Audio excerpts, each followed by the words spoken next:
They said Peace left the compound the day Tenny was born. And to be honest, Peace never came back.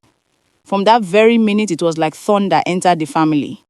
Her cry could wake ancestors. Mama Bisi used to say, that girl's first cry sounded like police siren. Even neighbors would shout, Madam Bisi, abeg give that pikin breast before she scattered the streets. Tenny was the last born after 4 older children who had already tasted enough wahala. They called her the last born and then learned to survive it. She grew up in Osanama, Delta State, in one of those family compounds where 10 families share one corridor, one well, and one gossip line. If one person sneezed, 10 people shouted, God bless you! There was always sound, generator noise, quarrels over missing buckets, children running, radios fighting with church loudspeakers. That was home. From the beginning, Tenny was small but mighty. At 3, she was already the compound news carrier. If Mama Bisi quarreled with Mama Efe, Tenny would report both sides of the story before sunset. Everyone said, this one go be lawyer. Her father used to laugh and say, now only this girl fit sell snow to Eskimo. By age 5, she could climb mango trees faster than her brothers. By 7, she had learned how to fake tears to escape punishment. And by 10, she was already known for turning every quiet afternoon into a festival. One day, her eldest brother hid her slippers because she'd poured garri on his notebook. Tenny, angry, locked herself in the bathroom for 2 hours. The whole house panicked, thinking she had fainted. When they finally forced the door open, she was sitting calmly, eating mango and reading a comic book. That was Tenny. Dramatic, fearless, and completely unpredictable. In school, she was the kind of child who answered every question, even when she didn't know the answer. The teacher would say, who can tell me the capital of Egypt? Tenny's hand would shoot up. Benin City! She would shout confidently. The whole class would laugh. And somehow she still became the teacher's favorite. She made friends easily, perhaps too easily. After school, she would gather her friends under the big almond tree beside the compound, telling stories she clearly made up. Ghost stories, love stories, sometimes stories about her own future fame. She would raise her hands dramatically and say, one day, they're going to interview me for TV. Everyone would clap and laugh, not realizing she actually believed it. Mama Bisi loved her daughter, but often said, this your man go buy problem where I no fit pay. By the time she entered secondary school, her reputation had already gone ahead of her. Teachers called her radio without battery. She could talk from morning till night and still start again before dawn. She joined every club, drama, debate, choir, even the ones that didn't want her. One day, the principal caught her sneaking into the boys' side of the hostel with a plate of jollof rice. When asked what she was doing, she said, sir, I'm feeding the hungry. Is that a crime? The principal couldn't even punish her. He just laughed. At home, her siblings had grown used to her chaos. Her sister Fumi would chase her around the house for borrowing clothes without asking. Her brother Chuka called her last born of mass destruction. But deep down, they loved her energy. The house felt alive because of Tini. Then came that fateful birthday party, the one that changed everything. It was her friend's cousin's party somewhere across town.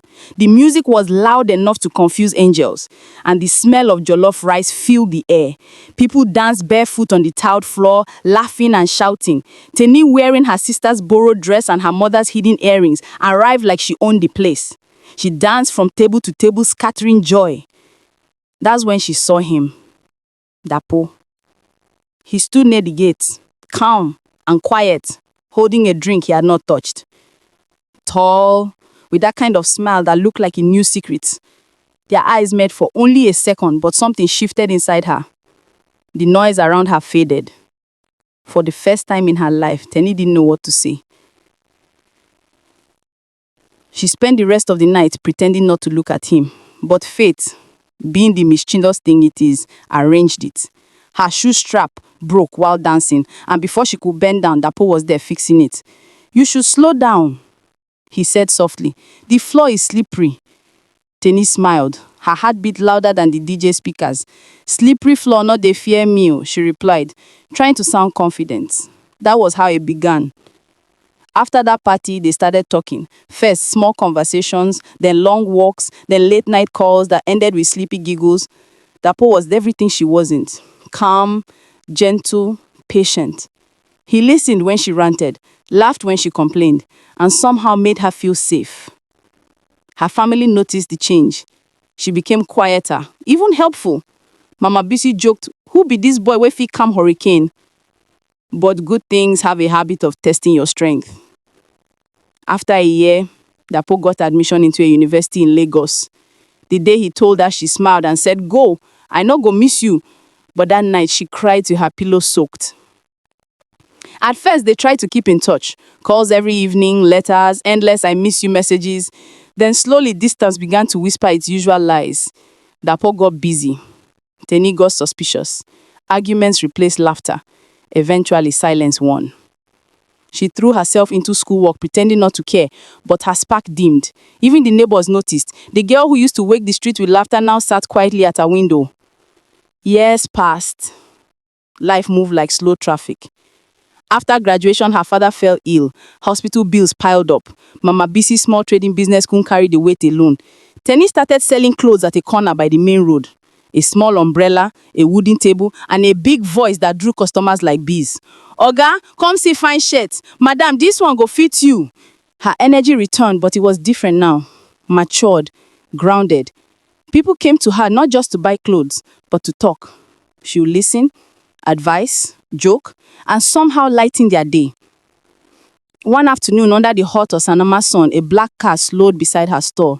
The tinted window rolled down. "Tenny." Her heart paused. Dapo. Older, handsomer, dressed like the city had polished him. For a second, she forgot how to breathe. He stepped out, smiling. "You still dey sell clothes?"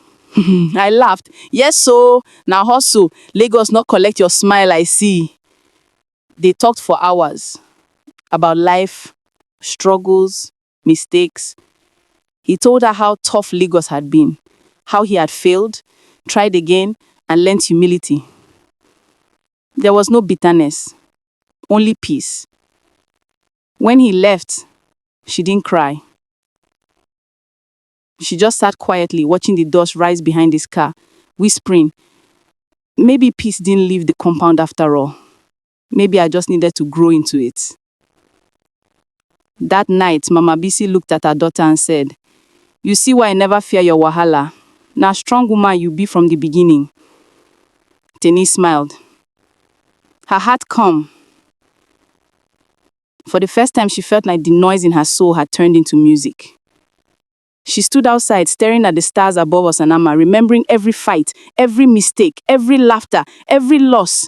And she realized that peace was never missing. It was just waiting for her to understand it. Sometimes, life humbles us to teach us peace. And that's when we finally grow. If you enjoyed this story, don't forget to like, comment, and subscribe for more African stories.